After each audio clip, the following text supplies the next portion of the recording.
Hi, I'm Lily. Today I'm going to read you a story. My Pastime Diaries, Book 5. Okay, let's read it.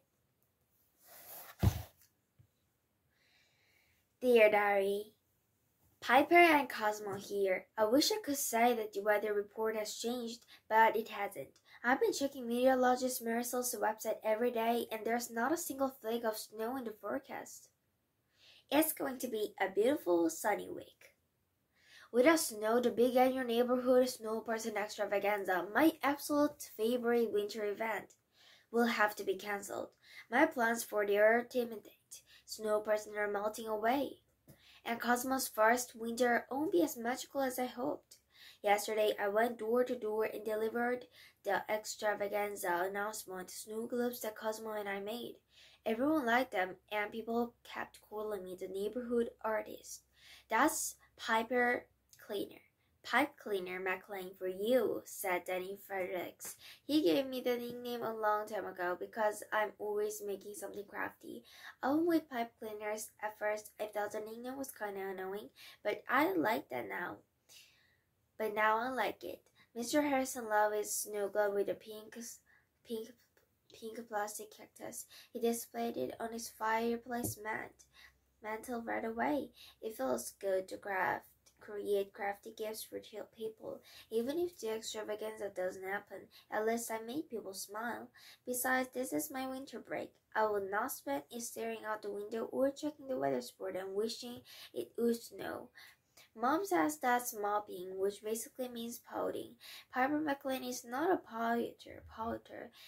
Instead, Cosmo and I tackled a list of wintertime projects, starting with the Operation Hot Cocoa.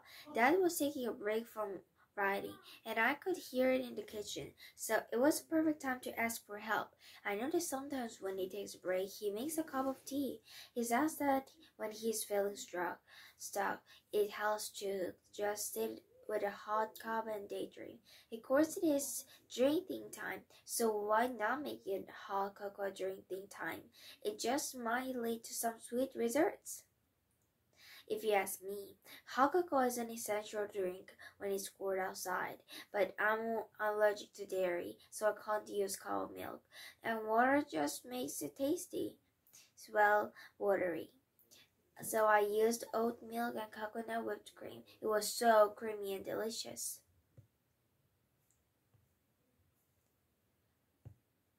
It was nice sharing drinking time with Dad and Cosmo. We sat in the living room hugging our warm mugs and daydreaming. Well, I was daydreaming. Cosmo carved on his cocoa fast. I think he liked it, and spent the rest of the time shaking the snow globe I made for our family. It was little people inside that looked like Mom, Dad, and Grandma Sadie. I even made a little Cosmo. It would be so much easier if the whole neighborhood was enjoying a snow globe, and all it took to make it snow was a little glitter, a few seconds water, and bought baby oil. Then the whole neighborhood could make sparkly snow angels. It was silly and fun to imagine, but it also gave me an idea. It's impossible to control the weather, but the point of the extravaganza is to build a snow person. There's a lot of materials to build with, so what if we all choose to use something other than snow? One time I made an indoor snow person out of a cotton ball covered balloons that I stuck on top of another.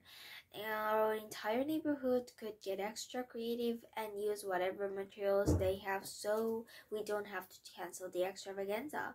It's just my work. After all, nothing's impossible. Okay, 2.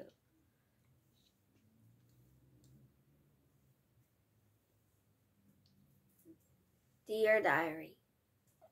Dear Diary, I'm so excited about the idea of making this year's snow people out of artificial snow. In fact, on the artificial. Artificial means fake, so anything and everything will be okay to build with. The artificial snow people can be 5 or 3 dimensional, and they can be any size. Of course, because the snow people will be outside for the whole street to enjoy, it would be a good idea to build with weatherproof materials. Cosmo and I are going to make some examples for people to use as is inspiration, which means the crafty scavenger hunt is in order. We put on our searching hats and explored every inch of the house for ideas. Cosmo lit up how he saw the laundry basket and suggested someone make a snow person out of board up stalks. Those are kinda like snowbirds, only soft, squishy, and fresh smelling. Cosmo is so clever. In the kitchen, we found some old plastic plates that could be hung on the door or fence to make a snow person. We also found a lot of reusable plastic containers. Someone could stack a few of those for a short and skulky creation, but good luck trying to find the matching lids. The recycling bin has some other good possibilities, from empty milk jugs to large tin cans. All they need is a little paint and peas. Cosmo also found some white garbage bags that could be stuffed and decorated. Talk about a creative idea, turning trash into art, and we found a round white plastic table in the garage that would be cute propped on the inside with a curve and other details added to make a face. We have a pretty long list of possible ideas. Now all we have to do is run the new plan by our neighbors. I hope they're as excited as we are to turn this into the first ever neighborhood artificial snowbirds extravaganza. Dear Diary, Cosmo and I created a new announcement for the extravaganza, but this time Mom helped us post it on the neighborhood message board. It was better than going door to door because it was super cold outside. Yep, it's gotten every quarter since the last time I wrote in you, Diary. Does that mean the air is getting drier and it's even less likely to snow? I hope not, but I've got a new plan so I won't let some missing snow get me down. Anyway, people started replying to our announcement right away. How fun! Can't wait! What a great idea!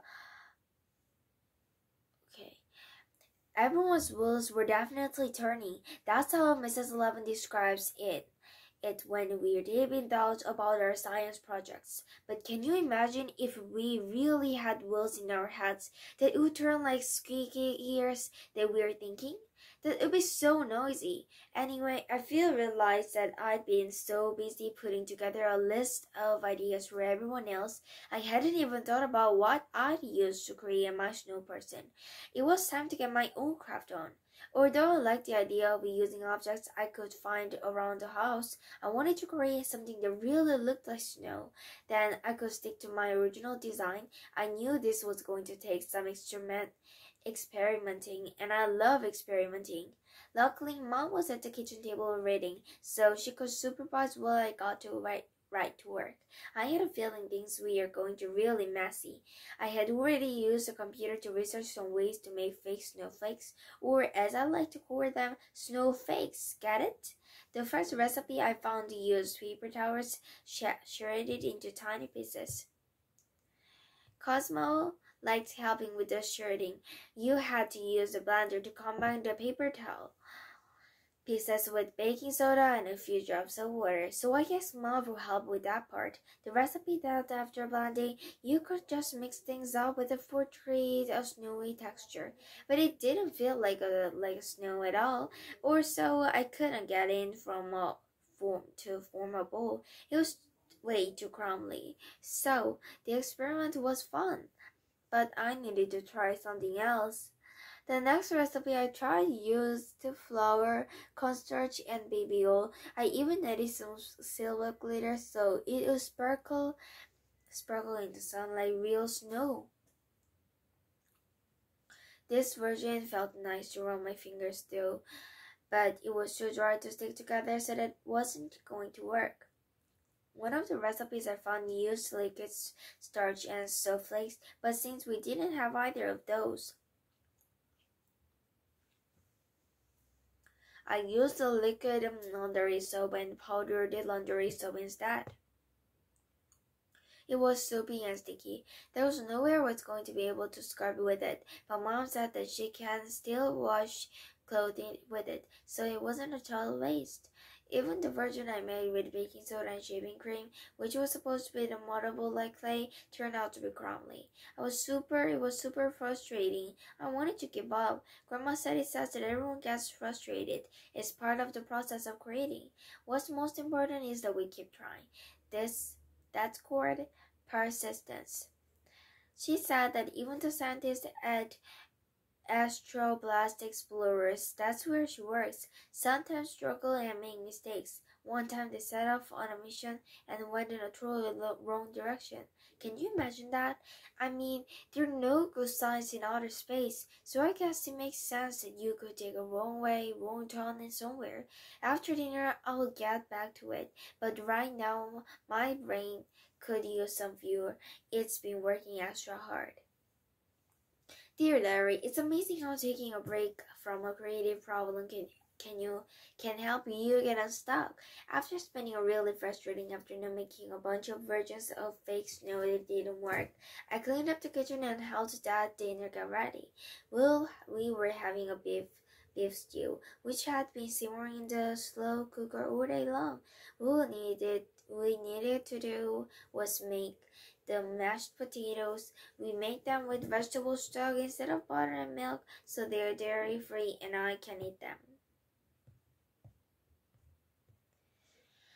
Once the potatoes were boiled and ready, it was time for me to mush and squish them. This is where's my favorite part, but today reminded me of my not so great fake snow experiments. I started imagining making a snow person out of mashed potatoes. The birds and squirrels might like that, but I'd rather not let anyone take a chomp out of my creation. After the potatoes were all mashed, my arm was a little ache and needed a rest. It reminded me of how my arm feels when Mom and I made homemade modeling clay. That's when I had my best idea yet. What I need for my snow person is a material that can be scrubbed, or the fake snow recipes I tried were either too dry or too lumpy or too sticky. I don't have enough store-bought modeling clay to build my snow person, but I could make as much of the homemade stuff as I need. I ran this idea by Mom and Dad. They agreed to help make some after dinner. It's really an easy recipe. Mainly it's just flour, salt, and water. I didn't even have to add food coloring like I usually do, because I want my snow person to be as white as snow. Easy fizzy. Easy freezy. I had to adjust my first design because I didn't want to be making modeling clay or night. I'd been counting on tons of snow so I could make a super large sculpture. But that's okay. It's good to be flexible when you're making art because things don't always go as planned. Be flexible, like Play-Doh. Once the modeling clay was ready, I needed some purple glitter to give it a little extra pop. And then I started scarping it into my top secret design, Snow Cosmo. The real Cosmo's delighted. Snow or no soul, Piper McClan finds a way. Now there's no doubt that Cosmo's first winter will be magical, just in time for the extravaganza tomorrow. What is Piper's top secret design for the big annual neighborhood snow person extravaganza? Find out in my Slime Diaries book 6. Okay, today I read your story, My Pace Slime Diaries book 5. Okay, bye. Thank you for watching. And have a great Chuseok holiday. Bye.